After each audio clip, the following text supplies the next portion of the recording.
right, let's do it. Let's do the 5 types of Antifa. Starting at number 5, the orphans. Now, Alex Jones always talks about Antifa being a bunch of meth head, loser, homeless kids, and he's right, they are.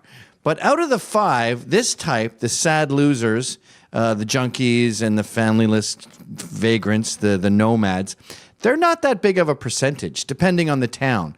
They're big in Berkeley and Oakland and Portland, but you don't really see them in New York City. So the orphans are sad sacks, crusty punks, junkies. You see them panning for change, trying to get enough money to buy a beer, pretending they need it for food. You see them on heroin, picking their toes.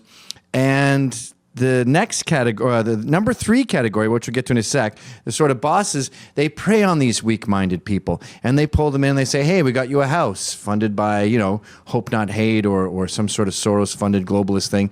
We got you this house. And then they stay at the house. And then when they go to a rally, they feel beholden to their hosts to pay back the benevolence they've received. Or even just, I never felt like I was part of a family. My parents didn't love me. Now I feel like part of a family. I love you guys. Like the guy who blew up the ICE facility, or tried to, William Van Sporen, whatever his name was. He wasn't an orphan, but, when it comes to love, he was like an orphan in that he didn't have a family, and they were his family. So you feel beholden to your family. Just like a cult, you feel beholden to L. Ron Hubbard. So these sad sacks, they, the upper echelons of Antifa prey on these poor losers. And again, when you see a crowd of Antifa, the orphans are only about 10%, depending on the city. In New York, there may be 1%. In Berkeley and Oakland, there may be 25%. And what happens with these poor bastards is they get in over their head. Like my favorite example is this kid, Nathan Hose. And he was a junkie living on the streets with his dog, and his parents didn't have good contact with them. And so Antifa took him in, and he said, yeah, I'll do whatever you want. And they said, all right, disrupt J20. Let's riot in New Orleans. And so he said, okay, I'm rioting, guys, I'm rioting. And then he gets felony charges, and he's facing prison time. That's what happens in real life. So he kills himself. And I always include this. They like to talk about Heather Heyer and all the people that the alleged fascists have killed. But Antifa's death count is alarmingly high, and they tend to be these sad orphans. Of course, you also have Pim Fortin and the massacre in Ohio. That was an Antifa shooting, and you get that dummy at that school who had a gun on him. He said, and smashed the patriarchy. The patriarchy must die, and then he ended up shooting at a cop and getting killed. So a lot of Antifa get killed by their own brainwashing. No one kills more Muslims than Muslims. No one kills more Antifa than Antifa. But the orphans are a relevant group. Alex Jones, they're not all of Antifa. That's only number 5. Number 4 are the professor's kids. Now, these are the ones that I seem to come across the most. They're the ones who pepper sprayed me and call me a fascist and dox me and attack my family. These are the ones that Proud Boys end up fighting in New York. And fighting professor's kids is almost like a zombie movie. Like you just punch them and their arm comes off. They never return a punch. In fact, at my talk, there was 2 Proud Boys who were arrested and 9 Antifa because they just kept getting caught in the fray as Proud Boys would just beat them up and vanish into the night. They're not good at fighting. Now, what I wanted to mention too is you have some intersectionality going on here. Sometimes people in category 2 take on elements of category 4, take on elements of category 5. For example, Finbar Slonim was this rich kid, there's pictures of him here, who was arrested. Go back to the Google image search. So he's a rich kid. You see him like here with his dad, something else Slonim. And what's that guy's name? The dad? I forget his name. He killed himself. And I don't know why he killed himself. Maybe he's gay. Maybe he found out his son was gay. Or maybe he was just broke and he had to continue this illusion of being a wealthy Upper West Side New Yorker. Anyway, Finbar has money, but he's also mentally weak and looking for a family. He doesn't have a father. So he goes to Portland and they take him in just like an orphan. And he becomes Solange Slonim, a woman. And he gets arrested, of course, fighting Proud Boys. But because he's Antifa, the magical Antifa lawyers show up. We'll get to them in a second. They're category 2. So he's an interesting combination of 4 and 5 in that he's a rich kid, but he's also an orphan. Another good example of the rich kid, professor's kids, is David Campbell. David Campbell was at the Night for Freedom that Vic Berger docs and got an old Jewish man beaten to it within an inch of his life. This kid, David Campbell, is a rich kid. But he's going to jail now where he'll get butt-fucked because he believed in Antifa rhetoric. So in both of these cases, for the most part, they tend to be victims, in a sense. But my favorite example of Category 4, the professor's kids, is these guys, Chad and Josh Coleman. Now, Chad and Josh Coleman were in the news recently. I think I have the link there. Yeah, New York Post. What they did is the news reported that a bunch of Nazis beat up these poor innocent Antifa kids for just having an Antifa sticker on their phone. That's kind of true. What really happened was these academics, and again, Category 4, they're begging for some sort of life experience to give them some culture because they recognize that they're loser rich kids who have never experienced any grit in their lives. So they pick fights with people in order to feel like, I fought the Nazis, I'm a civil rights crusader. So they had their phones out with the Antifa sticker on them, and they were filming this crew, 211 crew, these old skinheads in Manhattan, multiracial. You can't be a Nazi skinhead in Manhattan. It's not possible. There's too much diversity. Anyway, they're filming these blue-collar dudes at a punk night in order to dox them. And these old punk guys who work in construction and stuff, they're my age. They see these phones in their face. They see it's Antifa. They see they're being doxed. So they beat up the Coleman brothers. The media, and a lot of New York Post writers tend to be Columbia journalism students. They know these guys. And they make it, they were beat up by Nazis just for having a sticker. No, they picked a fight with blue-collar dudes and got their asses kicked. So they are the quintessential example of number 4, the professor's kids. Whenever you find these Antifa, especially in New York City, you find out that they're doing their PhDs and they're skinny, upper middle class, upper east side, upper west side kids, desperate for some sort of culture in their lives, some sort of, I don't know, blood on their fists, which they end up just getting bloodied themselves. All right, now one step up from these people are the shot callers. The night of my talk, there was this kid, Angel. I believe his name might be Johnny Young. And there he is beating up journalist Paul Miller and getting away with it, by the way. This guy, do you have the picture of him in the hat where he's on the phone? Oh, that's Rita Ortiz. There he is as Johnny Young. There should be one more. No. Yeah, that one.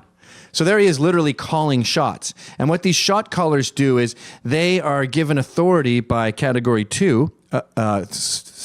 Category 2. And they say, okay, there's a journalist over there. Amass the mob and have them attack him. And he's like, no problem. Okay, guys, we got a journalist here. He looks like he's pro-Trump. I want you to beat the shit out of him. Okay, let's do it. So they are sort of like the lieutenants, and they control Category 4 and Category 5. Category 4 and Category 5, the orphans and the professor's kids, though they come from totally different worlds, and the orphans were molested and are drug addicts, and the professor's kids have never been in a fist fight in their lives, they both look exactly the same to the outside world. And this mob of miscreants, one, the orphans looking for trouble in order to make their hosts happy. Two, the professor's kids looking for trouble in order to give themselves some sort of culture, some sort of grit, some sort of background, some sort of experience. Both of those groups are out running around looking for a fight. The shot callers are the ones who say, okay, let's do it. And they bequeath who has to die and send them out. Rita Ortiz, I think you showed that earlier. She's runs like this all cops are bastards type thing. Ortiz Kim. Go to the first picture of her. There she is. So her mother died. I'm guessing it looks like a heroin overdose, some sort of overdose. So again, with the intersectionality, to choose the other side's term, she's an orphan in a sense. But she's tenacious enough and ambitious enough to not be Category 5 and to work her way all the way up to Category 3, the shot caller. And she was actually at my talk. There's a picture of her in the audience. No, you see it? It's like a riot photo. Yeah, there she is. That's her there. Again, they all look pretty similar, but you'll notice the shot callers tend to keep their hands fairly clean. Now, you have these shot callers, number 3, you have the professor's kids, you have the orphans out there getting into serious trouble, getting arrested, going to court. Who helps them? That brings us to Category 2, the lesbian lawyers. Now, this group tends to have a couple of important roles. They're sort of the administrators of the movement. And if you ever go to a rally, you'll notice they all have perfect signs. If you go to a bona fide grassroots rally, like there was some Puerto Rican governor that the New Yorkers didn't like, and they protested at Grand Central against this guy. You look at their signs, they're all homemade, they're all different, lots of Puerto Rican flags. You go to one of these Antifa type of things, and they all have perfect signs, beautifully designed. And those are funded by Category 1, the globalists, we'll get to in a second. But you'll see these lawyers with my haircut, hanging them out. They appear to be lesbians. And that's Category 2. They fund it. They dole out the money to the shot callers.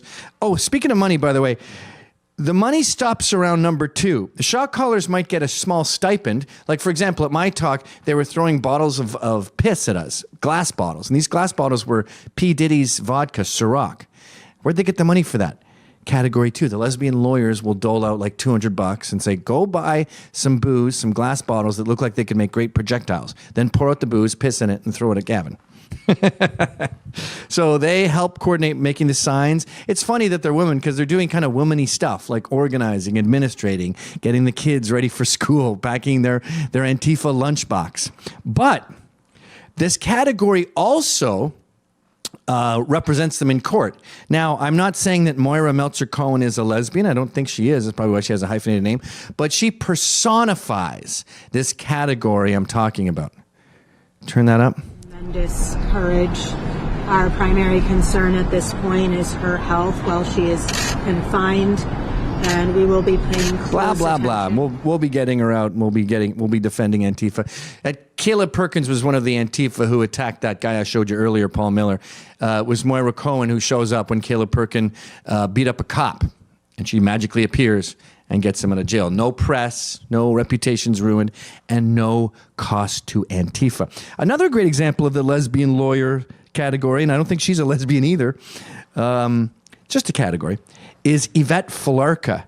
Now, Yvette Falarka is the quintessential female organizer, one above. She is the number 2 thing.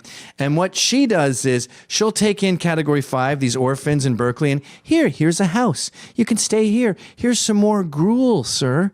And when you have these losers, these Antifa number 5, the orphans category, when they get into trouble, when there's an opportunity for them to fight, it'll be Yvette who says, all right, you guys, now you owe me. Come on in. You know, she doesn't have to say it literally. She can just be like, we're at a rally. You just had some nice gruel. Are you coming? Yes, ma'am. So they go to please her. And Category 2 is a very important category because they really are the ones doling out the money, the responsibilities. They sometimes either find the lawyers or they are the lawyers. They're the ones having the signs made. Without them, there's nothing. If you get rid of Category 2, you're good. Now, that brings us to the final category, Category 1, the globalists, the money men. Obviously, if you cut the head off this snake, then you wouldn't have anything else. But I kind of feel like number 2 is much more important than number 1. There'll always be money on both sides funding these things. But without someone to make the signs and to get the lawyers, you're not going to have the shot callers, the professors' kids, and the orphans. They have no direction. So, and I have a feeling, too, that the lesbian lawyers would just figure out a way to do this even without money. It's not that expensive. Oh, there's another group, I'll get to the other groups at the end. So yeah, the globalists, I'm not going to say George Soros because that's too easy, but a perfect example of this, again, just like Moira Meltzer-Cohen personifies Category 2, Eric Kessler personifies Category 1. Now, I don't know if this is photoshopped or what's going on here, or he's dressed as a hipster for Halloween. He normally doesn't look like this. But Eric Kessler is the head of a fund called Arabella. You got to look into Arabella. It's amazing. It's a $500 million fund that was behind Kavanaugh. It's behind thwarting any Supreme Court judge that Trump appoints. They're behind pushing priests to focus on open borders and the environment more than Christianity. Like their job is to sabotage the Western world under the guise of being a progressive group. Do you want to click on his Twitter there? This is what Eric Kessler usually looks like. When you find trouble, you will find Arabella. And it's people like this that fund Group 2, who then administrates Group 3, who then calls the shots and commands the troops, which are Group 4 and Group 5. They're all the same group. And Group 4 and Group 5, Antifa as a whole is the paramilitary wing of the DNC. That's why they don't get in trouble, because politicians like Cuomo and de Blasio and Nancy Pelosi and Tim Kaine and who's that old black lady again who says fight it, Maxine Waters, they all need DNC. That's their shock troops. That's their stormtroopers. So they'll always be fine. They'll always have free representation in court. Unfortunately, our side is the side of freedom, and when we get in trouble, we have to defend ourselves. We don't have the grand puppeteer. Now, I haven't summed up everyone who's at a rally. We have people who are paid to be there that are just, you'll notice them, they don't look like they belong. They'll be like a black girl with an orange sweater on, just holding a sign she hasn't even read, or some dude in a turtleneck who is clearly some sort of Turkish immigrant, and he's also holding a sign, looking around, wondering where he is. Those people get $100. You see ads for them on Craigslist. They are paid for and handled by Group 2, lesbian lawyers, but they're not Antifa. So I'm not including them in this. There's also the geriatrics you see at these rallies, the white-haired old ladies and men with the white beards. And they are sort of fluff. They're filler. They're boomer holdouts. Oh, this is a great example. Look at these signs. You notice they're not all beautiful. There's a white-haired old filler. The old fillers are geriatric boomers who miss the 60s and are just there. They protest whatever you want, and they don't have to get paid. And the lesbian lawyers dig them up on Facebook and throw them in. They fill up the cracks. There's also like rich housewives. They are happy to grab the Antifa torch and torment me in my own neighborhood and fuck with my kids' social life. The rich housewives are just as useful to the movement as everything else. But I'm focusing this video on Antifa. And look at this. Let's listen to this dumb chick talk about how white supremacy is everything. I would like for our president to stop instilling racism in our country. I think that is what has affected every single community, not just the immigrant community, but also like the black community. Every single community is affected by racism. It's everywhere. It's a be-all and end-all solution, calling everyone racist. But you'll notice her sign is organic. So that's just a dumb chick who's been brainwashed by all this rhetoric. But at least she's real. At least her sign is real. This is fake. All of these signs looking the same, that's all fake. That's Category 2 made those after they got a check from Category 1. And remember, folks, the checks don't leave Category 1 and Category 2. All the money stays there. 3, 4, and 5 are fucked. They're just useful idiots here to ruin America.